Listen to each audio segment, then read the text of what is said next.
This is one of the most frustrating reports in Google Search Console.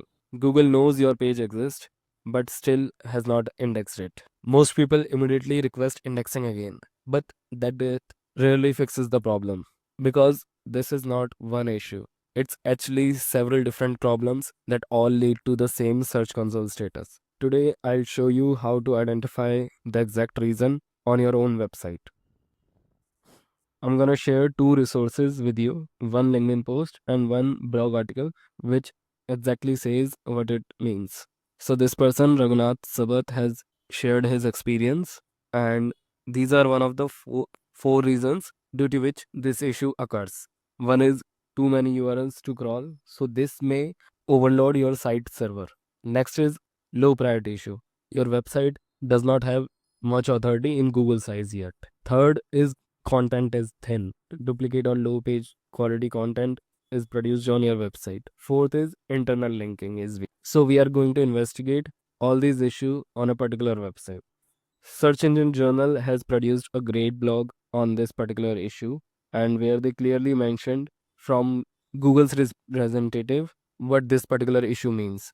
Typically, Google wanted to crawl the URL, but this was expected to overload the site. Therefore, Google rescheduled the crawl. This is why the last crawl date is empty on the report. So, Google is rescheduling your report, your crawl every time when visits your page. Then he offers two more reasons for discovered not indexed problem: server capacity of the website, overall website quality. Server capacity, he said, like Google's ability to crawl and index web pages can be limited by how your website can handle more crawling. The larger a website gets, the more bots it takes to crawl a website. It means it will take even, there are not just Google bots, there are multiple bots that will be crawling your website.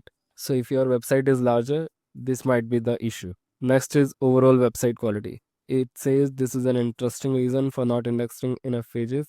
Overall site quality is like a score or a determination that Google assigns about a website. And like parts of a website can affect overall site quality. And he exactly says what they look for. When we look at the quality of the site overall, if you have significant portions that are lower quality, it doesn't matter for us like why they would be of lower quality. If we see that there are significant parts that are lower quality, then we might think overall this website is not so fantastic as we thought.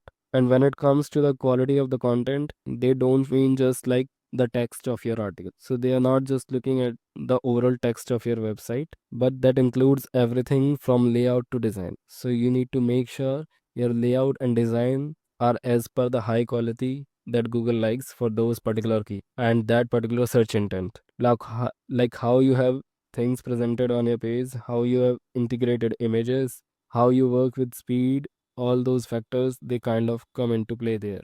Now let's look at a real website error and find what out of these four reasons, what is the exact issue. So this is a real project in which this issue is occurring, and the URLs affected are most of its products. Matilda fans. So we are going to uncover one by one what issue fits well on for this particular website. So first is too many URLs. Does this website have too many URLs? Let's check it out. Let's look at their site map. So as you can see, there are not many URLs. So this is, let's disregard this particular point. The next is content is thin or duplicate or low quality. So we have identified when we have looked at for different pages for the same keyword, the content was not an issue because it covers almost everything regarding the product. Here's what Matilda fans are ideal for: product features, what sets PVC fencing Sydney apart, why choose Matilda full privacy fencing. So it is a detailed product description. Then it includes gallery, FAQs. So content is not the point. What is next?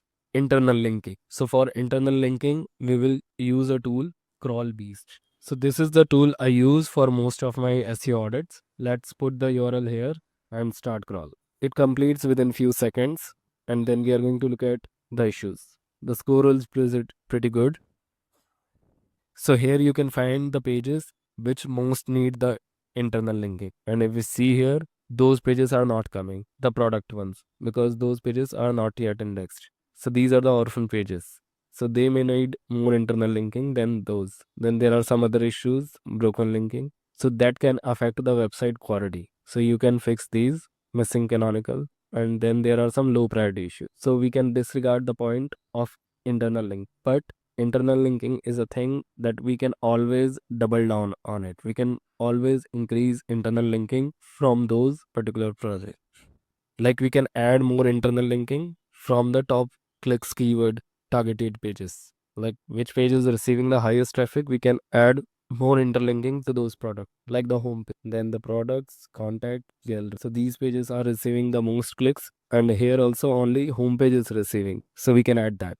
So only one point is remaining, that is the authority of the website. So I have checked the authority on this particular Href toolbar, and it is 2.1. So let's look at another competitors and what is their authority, which is this one. As you can see, DR is 10 for this particular app. Then let's look at this. DR is 24. DR is 91.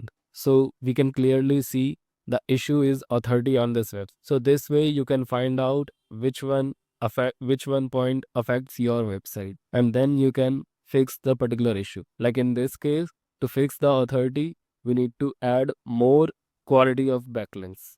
Like only currently 112 referring domains are there. We need to increase more with the higher quality of backlink. Let me know in the comment section which particular point affects your website.